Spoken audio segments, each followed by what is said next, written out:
cómo presentar a Dilma Rousseff. Solamente decir que sigue siendo la presidenta democráticamente electa de Brasil.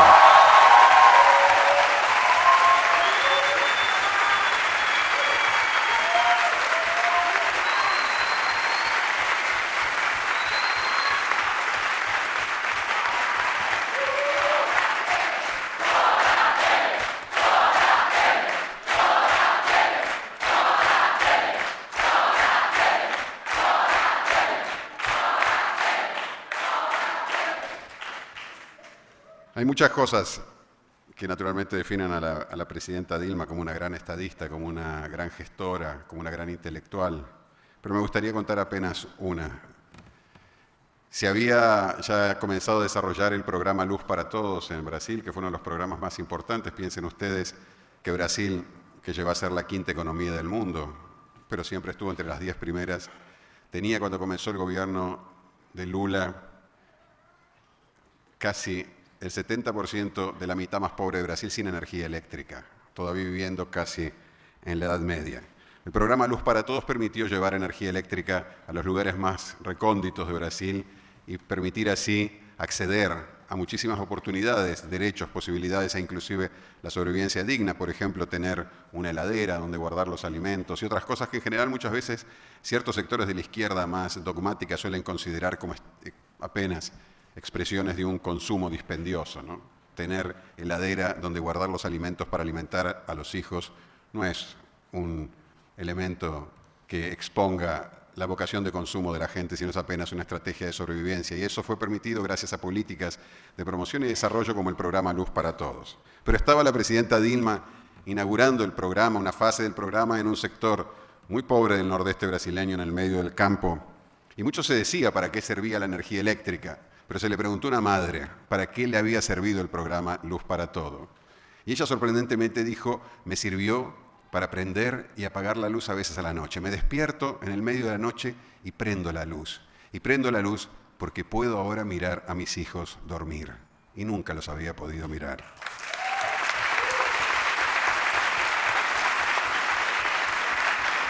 Fue en ese momento que Dilma, muy emocionada, nos dijo, tanto hemos escrito y discutido sobre la revolución, pero no podremos hacer nunca nuestras revoluciones si no somos capaces de entender cómo nuestros pueblos construyen el sentido de la dignidad.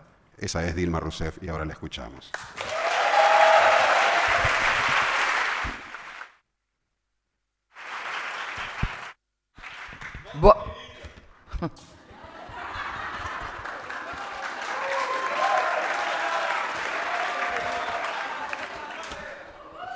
Buenas noches.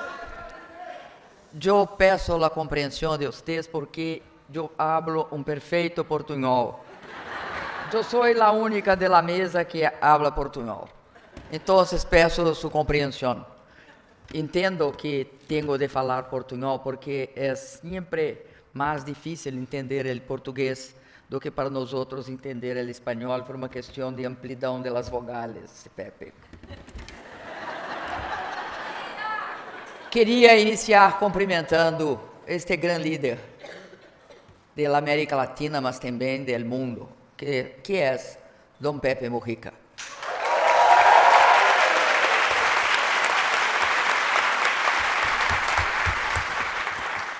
Queria cumprimentar nosso vice-presidente do Estado Plurinacional de Bolívia, Álvaro Garcia Linera. Cumprimentar Estela de Carlotto, a voz de todos e de todas que lutaram e que continuam lutando na Argentina e um exemplo para a nossa América.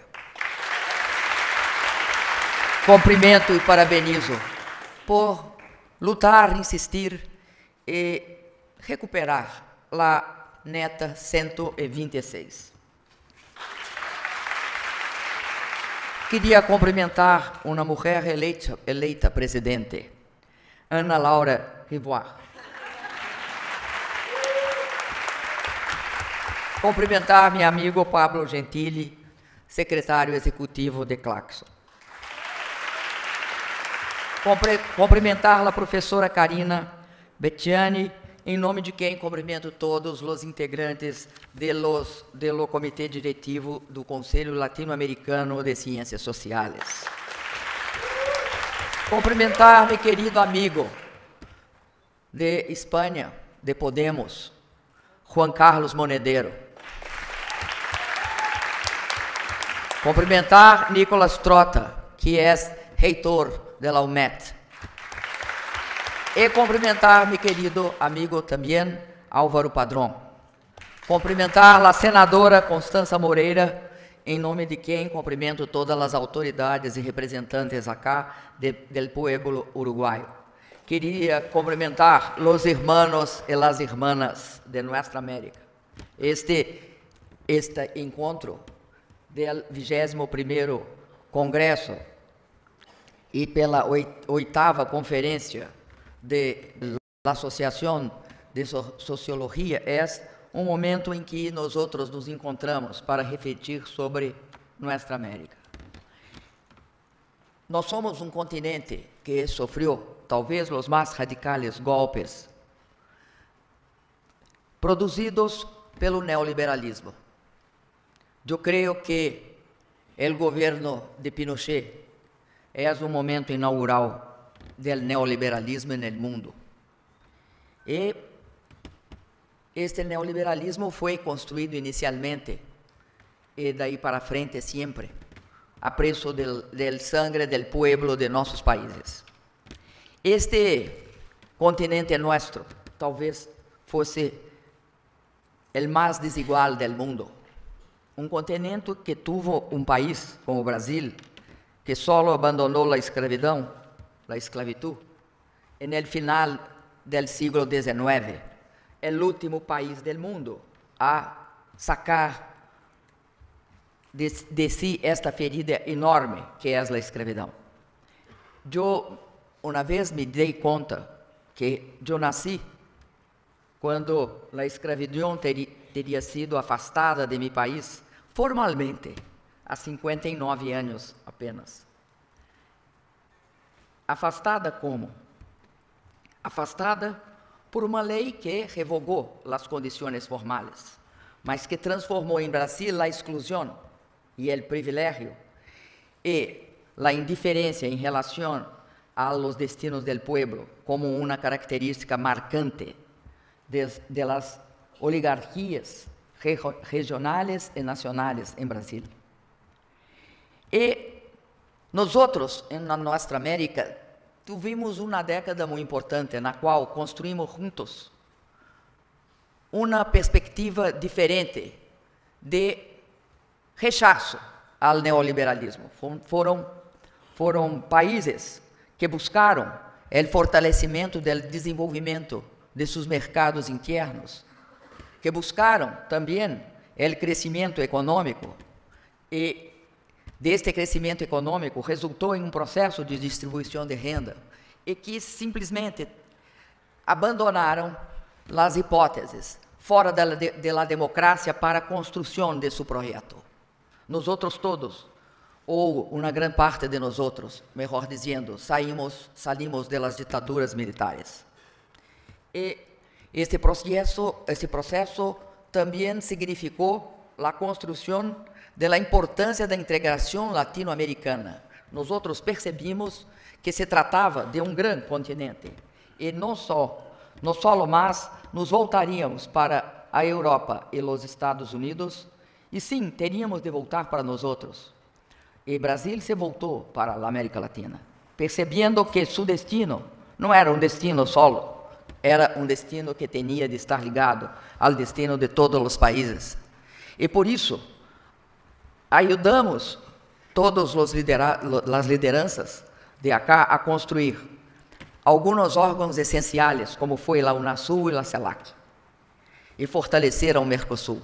A Unasul e a CELAC davam a nós outros uma perspectiva também de interferência internacional no marco de nossas relações, fazia de nós outros protagonistas de nossa história. E creio que avançamos significativamente. E a ironia está no fato de que neste mesmo momento histórico, ao contrário da América Latina, os países desenvolvidos viviam um momento de acirramento da desigualdade. A desigualdade foi fortemente a característica marcante de los anos 80, 90 e 2000, e isto significou que nossos países, no início dos anos 2000, nadávamos contra a corrente internacional. Nunca impedíamos inteiramente que os processos internacionais econômicos perversos, como a financiarização, o primado de lo financeiro sobre lo produtivo, fosse interrompido em todos os países de América Latina. Não foi assim. Pero a decisão política de tornar central a questão do combate à desigualdade histórica de nosso continente foi um fato e deve ser reconhecido de todos os governos populares que nesse período dominou o cenário latino-americano.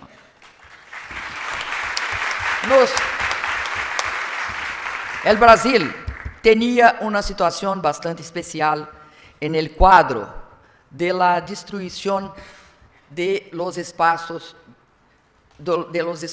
tanto regulatórios como de los espaços estatais. O Brasil mantinha 3 bancos públicos fortes, um deles com fundo maior que o Banco Mundial, que era o BNDES. Tinha mantido intactas suas estruturas, suas empresas, e tinha um Estado com condições de intervir fortemente na realidade para produzir crescimento econômico e redução da desigualdade. Passamos da 13ª economia do mundo para a 5ª em 13 anos, 14 anos.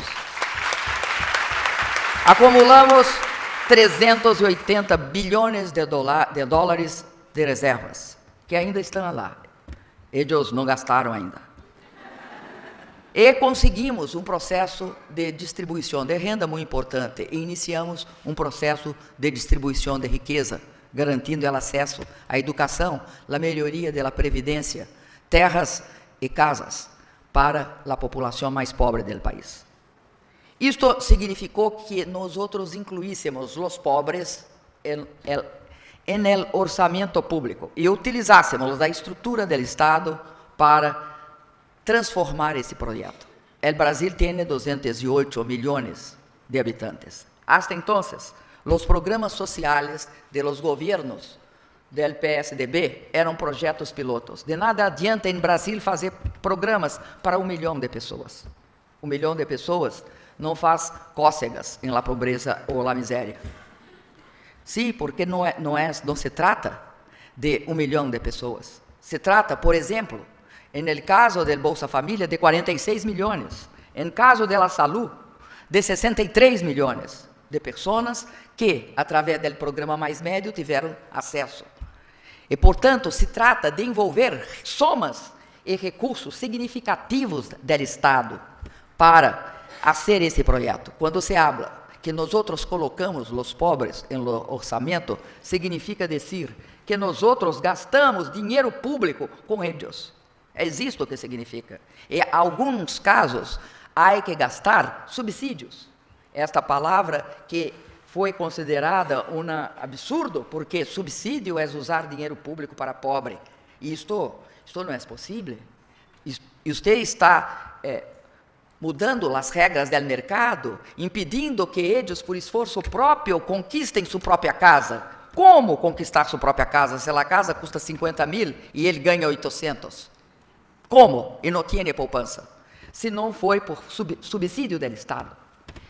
Este é um problema muito sério, porque significou que uma parte do orçamento foi dirigida para impedir a miséria, para reduzir a pobreza, elevar as pessoas a outros níveis e padrões de vida e também para dar acesso a serviços sociais. Mas não só. O Brasil não tinha infraestrutura significativa. Nós fizemos grandes processos de investimento. Falam que o Brasil era um país que vivia de commodities.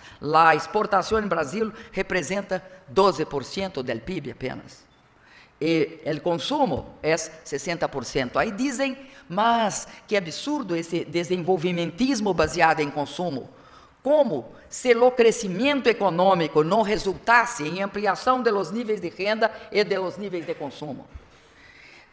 Há em Brasil, e portanto, em um momento em que, ao acontecer a crise, todo o processo do conflito distributivo, de uso dos recursos do Estado brasileiro, por exemplo, o gás de cozinha, durante 13 anos não aumentou o gás de cozinha, porque a população pobre depende do gás de cozinha. Agora, ele já aumentou 83%, de 73% a 83%.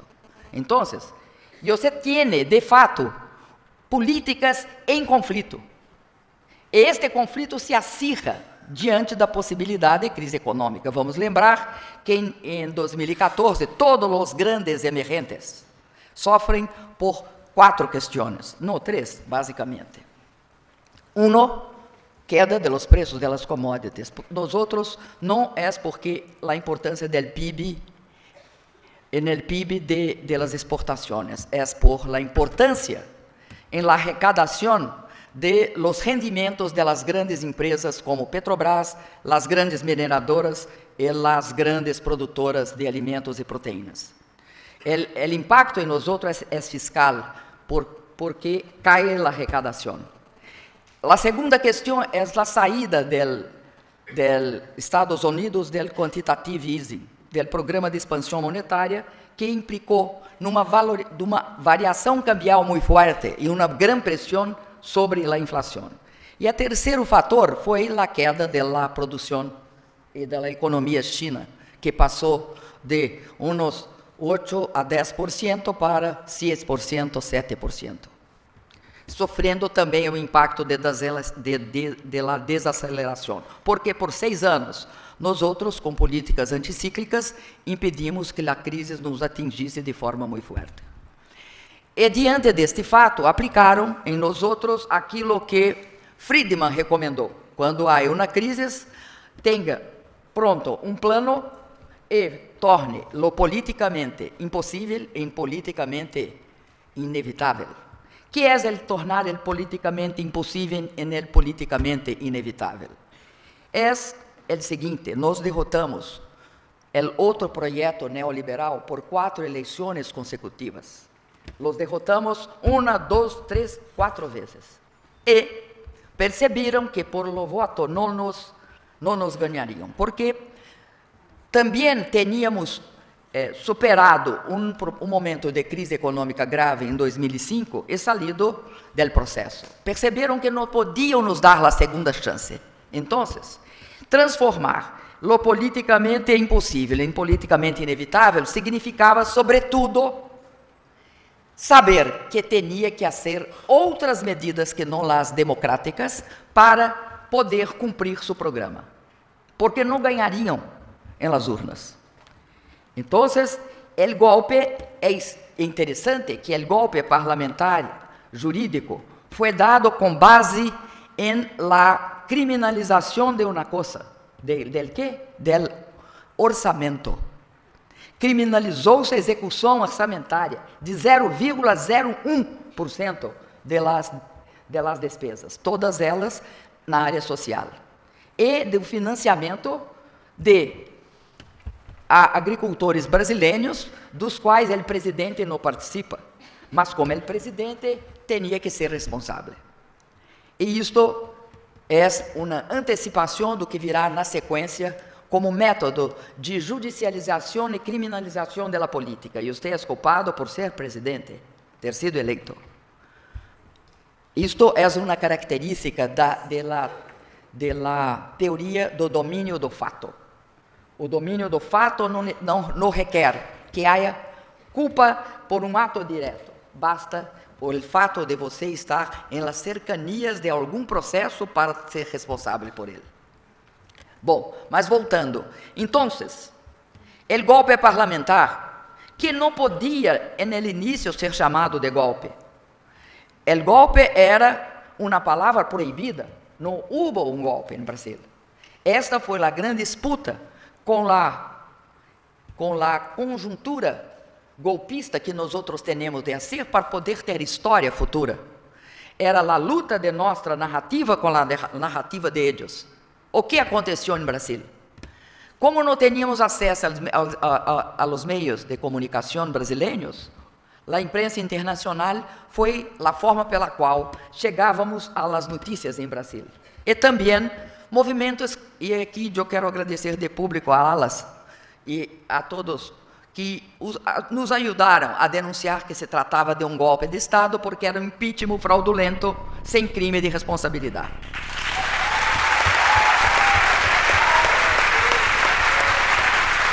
Um golpe não é um ato inaugural, solo. Não é um ato, não é uma peça com um ato solo. Um golpe é um processo.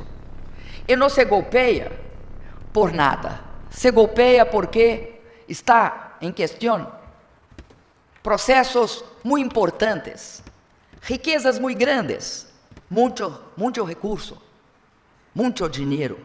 Se golpeia por isto. O Brasil foi golpeado porque nós outros teníamos de ser enquadrados econômica, social e geopoliticamente. Porque também, vamos lembrar que do ponto de vista geopolítico, ajudamos a construir o G20 e tivemos uma relação sul-sul importantíssima dentro dos BRICS.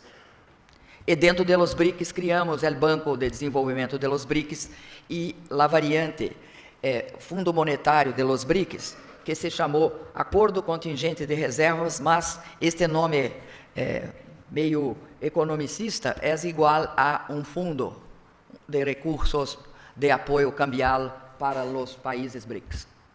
Isto também, com a importância que demos à América Latina, à África e aos BRICS, era algo inusitado na relação do Brasil com o mundo. Não que desconhecíamos a importância das relações com os Estados Unidos, com o Japão, com a Europa, mas que priorizamos outras relações. E isto foi o grande diferencial neste período. O grande diferencial em relação ao Brasil e a sua política externa. Como disse uma vez, na minha primeira campanha eleitoral para presidente, Chico Buarque de Holanda, o Brasil não fala grosso com Bolívia e fino com os Estados Unidos, mas porque falou no passado. E isto é muito importante. O Brasil teve uma relação de respeito com todos os países de América Latina, uma absoluta relação de respeito. Jamais colocaríamos tropas no norte da Amazônia para fazer movimentos com tropas americanas e, de fato, tentar uma espécie de acoso moral de Venezuela. Como o governo ilegítimo hizo recentemente. Pero, como eu estava dizendo, o golpe não é um momento. Esse enquadramento, ele foi logo hecho, em várias medidas. Ao retirar os pobres do orçamento por 20 anos, porque quem precisa de educação e saúde em Brasil são os 100 milhões de brasileiros que não têm acesso a isto se não tiver a participação do Estado brasileiro. Não terão.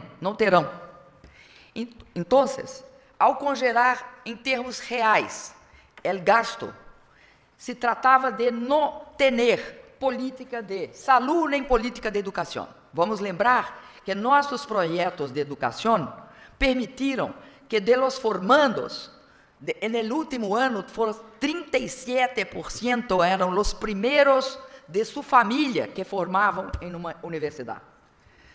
O acesso de los negros pobres e indígenas a la política de cotas em educação era vista como uma excrescência deste pessoal que não entendem que estão desnivelando a educação, colocando o limite por baixo. Todo este processo tem a ver com isto que eu falei no início, a relação entre exclusão e privilégio. Privilégio de uma sociedade que, em los 27 estados da federação, teve escravidão. Não esqueçamos isto. Em Brasil, tuvo escravidão em los 20 estados da federação, não como os Estados Unidos, que tinha em algumas regiões. Em Brasil, a sociedade foi escravagista e a elite foi escravagista.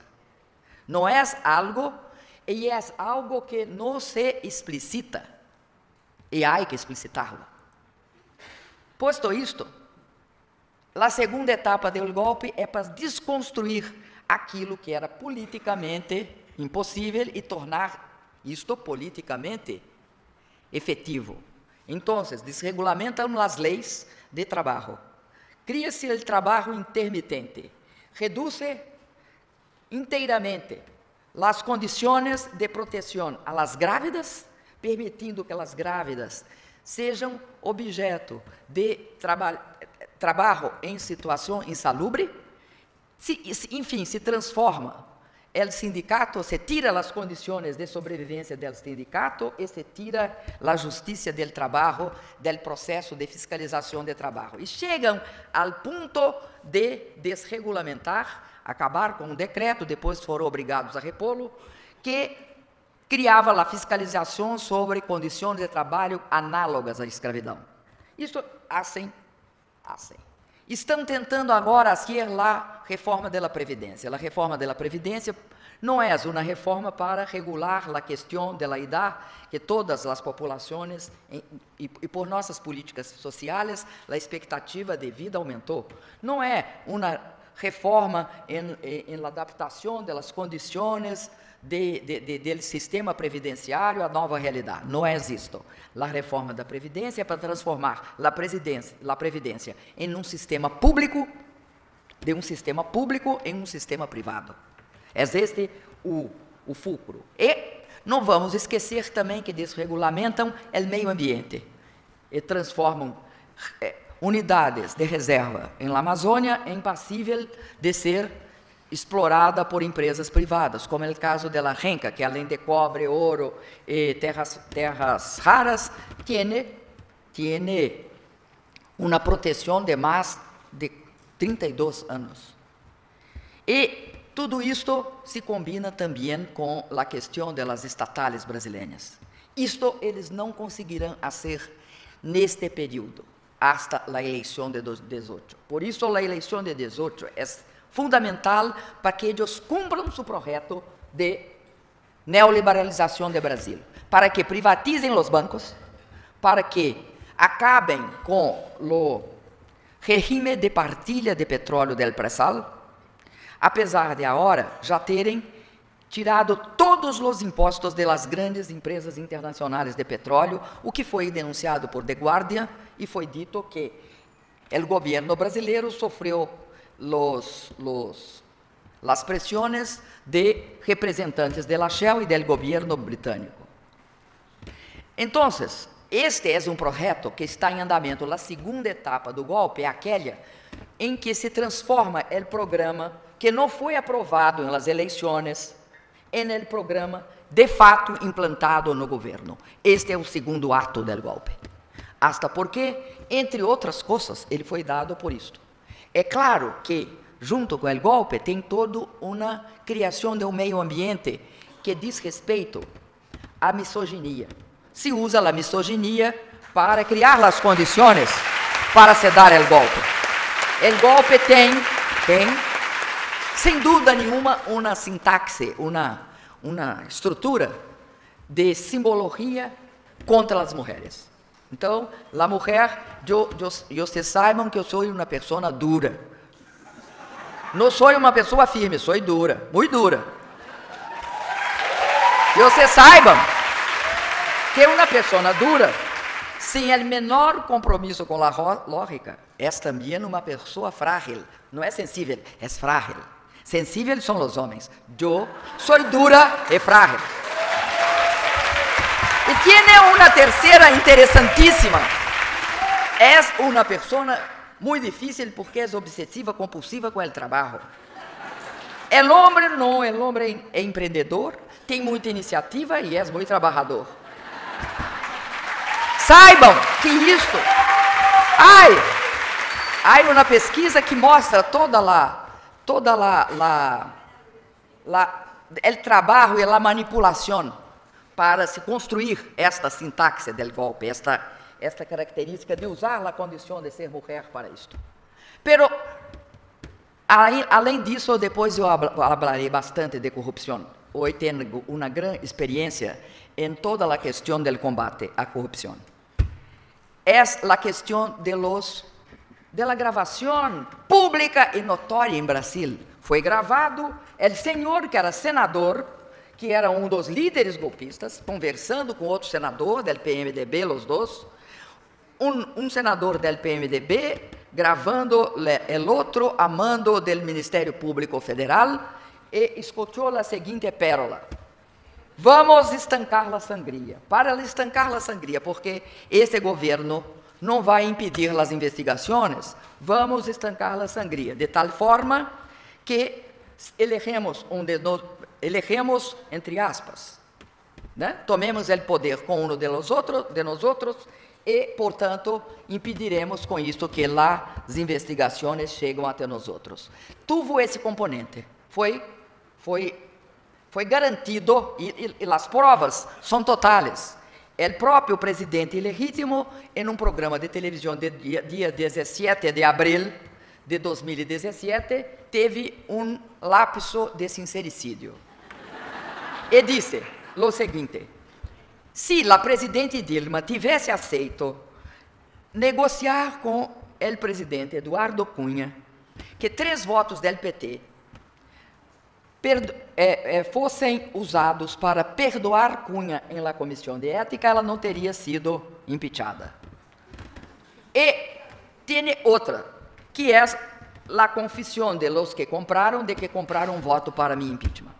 Então, há fatos secundários, eu los considero secundários. O fato principal é o enquadramento do Brasil.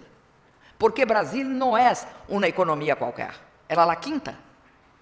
Não é uma economia de commodities, como dizem. É um país que tem de empresas que constroem aviões, hasta uma remontagem das empresas navais, e tinha grandes empresas por exemplo, de engenharia, que construía em América Latina. Estas empresas de engenharia, hoje, todas estão com seus CEOs e funcionários presos. Hasta aí, nenhum problema. Quem cometeu ilícitos, pague com a prisão. Qual é o problema? Nos impediram sistematicamente de construir um marco que se chama leniência, pelo qual eles pagam a multa e continuam com seus trabalhadores operando. Como fizeram isso? Cortaram o crédito. E aí, uma situação bastante interessante. Há uma licitação para uma infraestrutura de gás. Das empresas que participam, nenhuma é brasileira. Antes, no mínimo 7 seriam. Todas as demais, em torno de 10 a 12, têm, se você procurar na internet, processos ou administrativos por corrupção ou processos criminais. E nenhuma está impedida de participar. Isto é um quadro muito importante para entender o que aconteceu em Brasil. E nós tínhamos em 1982 a segunda indústria naval del mundo. E sofrimos o primeiro projeto neoliberal com Collor. E eliminamos as empresas produtoras de navios. Em la época, Coreia do Sul era a 8ª e nós éramos a 2ª. Quando Lula foi eleito, ele prometeu que recuperaria a indústria naval. Eu fui em um pátio de indústria naval e no pátio crescia grama. Não cresciam navios, crescia grama. Nós chegamos a ter cerca de quase 100.000 trabalhadores na indústria naval no período final, com 5 grandes estaleiros. Hoje, você tem isto sendo sucateado no pátio e sendo vendido como sucata. Porque estão acabando com a indústria naval e com toda a política de conteúdo local da Petrobras. Não é só que querem o pré-sal. Não querem que nós outros tenhamos uma indústria para fornecer ao pré-sal. É diferente. Este é um processo que não conseguirão fazer até outubro de 2018. Por quê? Porque não dá tempo. Não dá tempo. Não creio que, inclusive, aprovem uma reforma da Previdência como querem. Não dá tempo. Por isso, o golpe tem de ter na terceira etapa. A terceira etapa significa simplesmente resolver um imbróglio político que eles criaram. Qual é o imbróglio político que eles criaram? Eles supunham que nos tirariam del mapa. O PT, eu e o presidente Lula e todos os companheiros. Eles supunham que sairiam fortalecidos do golpe, politicamente. O que aconteceu? Os partidos, o chamado Partido de la Modernização Conservadora, o PSDB, que é o dono do projeto alternativo ao nosso, que sempre foi com quem concorremos, eles se quedaram perseguidos pelo golpe e pela caixa de Pandora que eles abriram. Quando se abre a caixa de Pandora, os monstros te devoram primeiro. Eles criaram todo um processo de absoluta intolerância, preconceito e anticomunismo. Voltaram a dizer que nós outros comíamos criancinhas. É um processo retrógrado em relação à situação do conflito político no mundo. Nós outros não estamos mais na Guerra Fria. Este processo é muito grave, porque do Partido de la Modernização Conservadora, hoje são um partido da corrupção e do golpe. São isto. E como perderam suas lideranças? Que lideranças cresceram no lado conservador? A extrema-direita, liderada por aquele senhor que porque nós outros em Brasil, nós outros não tivemos uma transição da ditadura para a democracia, em que nós outros julgamos os torturadores. O Brasil sempre teve uma tradição de acordos por em cima. E houve uma lei de anistia recíproca. Como Uruguai, tentamos modificar esta lei. Para modificá-la, teríamos de recorrer primeiro ao Supremo Tribunal Federal. E no Supremo Tribunal Federal, nós outros perdemos a guerra por uma anistia não recíproca. Então, é possível que um senhor suba em la tribuna em Brasil e vote a favor da ditadura, da tortura e do torturador. É esse senhor, Bolsonaro, que é a grande produção do golpe. O golpe produz a extrema-direita. E, ao contrário do que queriam, não nos destruiu. Por que não destruiu? Porque o golpe é uma catástrofe. Foi uma catástrofe. Prometeram que voltariam a crescer.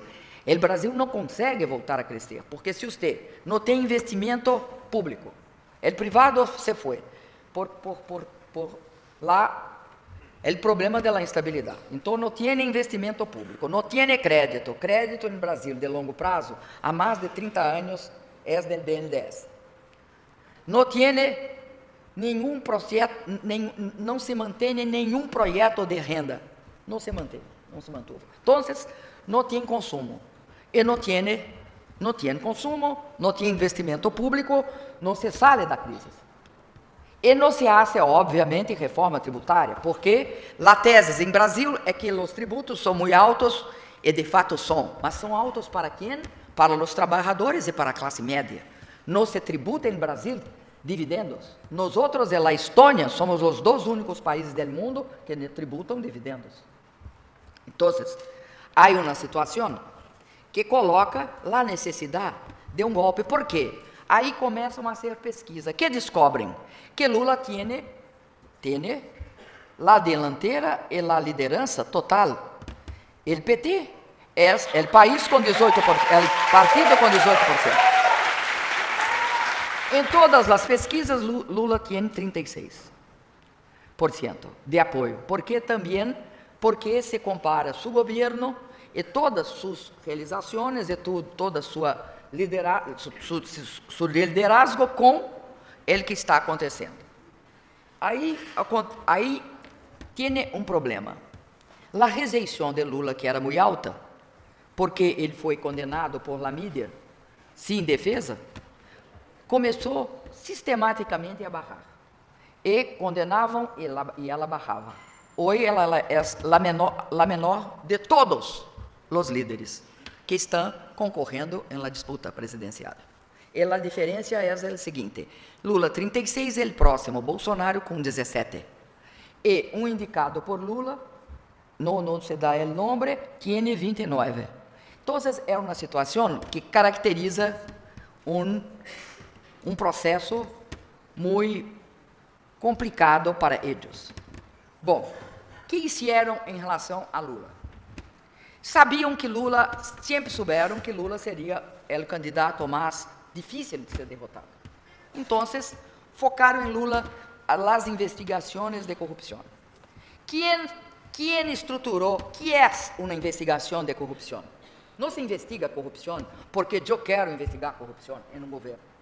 Se investiga quando se cria algumas pré-condições. Exemplo: estruturas legislativas e estruturas institucionais e leis. Estruturas institucionais: a Polícia Federal, que investiga, o Ministério Público, que se aceita que eles indiquem seus dirigentes. Por que se aceitou isso? Porque anteriormente o Procurador-Geral da República era chamado el engavetador-geral da República, porque os processos vinham e ele engavetava. E não fomos nós outros que botamos esse nome nele, foi a imprensa. Bom, Lula criou o fortalecimento da Polícia Federal e reconheceu a nomeação do Ministério Público. Na lista tríplice que eles mandam para nós outros, nós sempre escolhemos o primeiro. Há hoje discussões se isto foi um ato correto ou se nós incentivamos o corporativismo em uma instituição central da República Brasileira. A outra questão foram as leis. Sabe você que a lei, chamada Lei de Combate às Organizações Criminais, feita em Brasil, foi feita em 2013, durante meu governo, e foi eu que ela assinei. Que é a diferença dessa lei em relação às outras? Pela primeira vez em Brasil, se atribui ao que corrompe. Aquele que corrompe nunca em Brasil era punido, agora é. E se criou o Instituto de la Delação Premiada. O combate à corrupção é uma necessidade da democracia. Em Brasil, há uma tradição, desde Getúlio Vargas, que foi obrigado a se suicidar, lá o uso da corrupção para a destruição civil dos dirigentes populares é muito forte. Tanto Getúlio como os demais João Goulart, como também Juscelino Kubitschek, os três mais populares, foram objeto de investigações. Juscelino também por um apartamento. Agora, o que acontece? Usam o lawfare. O lawfare é o uso da lei como arma de guerra política e de destruição civil e de destruição da cidadania de uma pessoa, acusando-a de corrupção. Não interessa se depois a pessoa será absolvida. Não interessa. Interessa que você lá bloqueie ou lá impeça. No caso de Lula, eles querem impedir de março a novembro. Um caso que é um absurdo verdadeiro. Por quê? Porque para ter corrupção em Brasil, há que ter um ato de ofício, ou seja, a pessoa tem de cometer um delito. Qual delito? Ou assinou um contrato, ou assinou uma lei, ou deu algum benefício para alguém. E esse alguém dá uma vantagem por conta deste benefício. Se você não tem o ato e não tem o benefício, é muito difícil dizer. É como se num crime de morte você não tem a vítima, nem a arma, nem o motivo. Não interessa. É como o meu golpe. Eles vão dizer durante um tempo que é justo, e nós outros temos de desmontar e mostrar que uma perseguição política é uma injustiça. Por quê? Porque para nós é fundamental duas coisas. É fundamental que consigamos reverter este projeto, e isto só poderá ser revertido agora em 2018. Senão, a luta é de longo prazo e muito mais dura. Nós outros temos que tentar reverti-lo agora.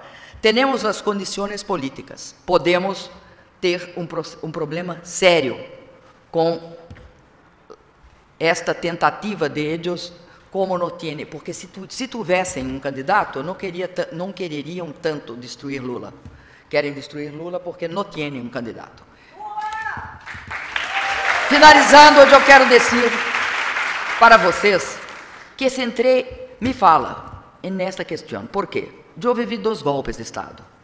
Eu, como Dom Pepe, vivi o golpe militar. E lutei no golpe militar. Sim, que é uma luta completamente diferente desta. Nós outros lutamos e não percebíamos nenhum espaço. O que tiraram de nossa geração foi a esperança que a democracia era um caminho passível para a transformação de nossos países. A minha geração em Brasil não tinha essa esperança.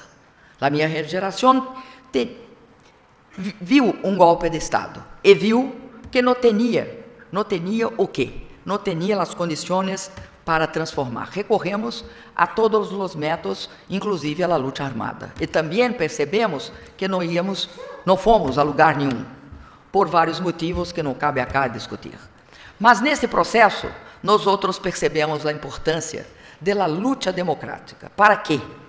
Para garantir que as condições de transformação populares e a defesa da soberania nacional, porque para nós outros, o Estado Nacional ainda é um elemento fundamental para a transformação da vida da gente. Sem o Estado Nacional, e esta é uma questão grave para nós outros, porque estamos em pleno esfacelamento do Estado Nacional no mundo. Como que estamos? Porque os circuitos de financiarização mostram isso claramente. O processo de desregulamentação dos mercados financeiros, o processo de redução do pagamento de tributos, da demonização do pagamento de tributos, é o resultado do processo de destruição do Estado. Acá, na América Latina, nós outros precisamos do Estado Nacional, um país com um nível de desigualdade, com um nível de deficiência que ainda tem no Brasil, porque nós outros, em 13 anos, subimos alguns degraus. É certo que tiramos o Brasil do mapa da fome, é certo que elevamos mais de 40 milhões as classes médias, porém, nós outros temos um desafio muito maior em la questão de educação, de saúde, de ciência e tecnologia e de todos os processos de saneamento. Sim, Estado, não tem hipóteses de você reduzir a desigualdade. Não há esta hipótese. Não entregue a las manos do mercado, porque o mercado não consegue. Isto não significa que tienes que ser antimercado. Não. É possível esta relação ser uma relação regulada e decente. É possível. Pero o que está em processo em Brasil e, eu creio, em Argentina, os 2 países com o maior nível de desenvolvimento do Sul, é a desconstrução do Estado Nacional, mais avançada, porque eles dizem o seguinte: não tem problema, se vocês voltam a governar, pero não terão Estado para usar, para modificar as relações. E há uma demonização da política, uma demonização do Estado. E o que nós vemos? Por que cresce a direita? Porque tem de crescer a direita. Se você tem um Estado e um governo cujas políticas não atendem aos interesses da população, se ignoram as questões sociais, o Estado, o governo e a política em Brasil passa a ser o quê? Passa a ser absolutamente irrelevante na vida da gente. Absolutamente irrelevante. E mais, fecham todas as portas de participação social. Nós tínhamos conferências que envolviam do município ao Estado e à Federação, conferências de saúde, conferências das mulheres, conferências dos negros, conferências de todas as partes da população, por a questão fundamental de que a democracia participativa não é só uma ficção, ou se cria as condições de democracia participativa, ou não tem um aprofundamento da democracia. E daí sabemos o seguinte: a democracia, para nós, é o lado certo da história. Sempre que estivemos com a democracia, ganhamos. Sempre que aprofundamos a democracia, ganhamos. Sempre que radicalizamos a democracia, ganhamos. Agora, nós estamos em um momento que vamos resistir. Lula vai ser candidato a presidente da República.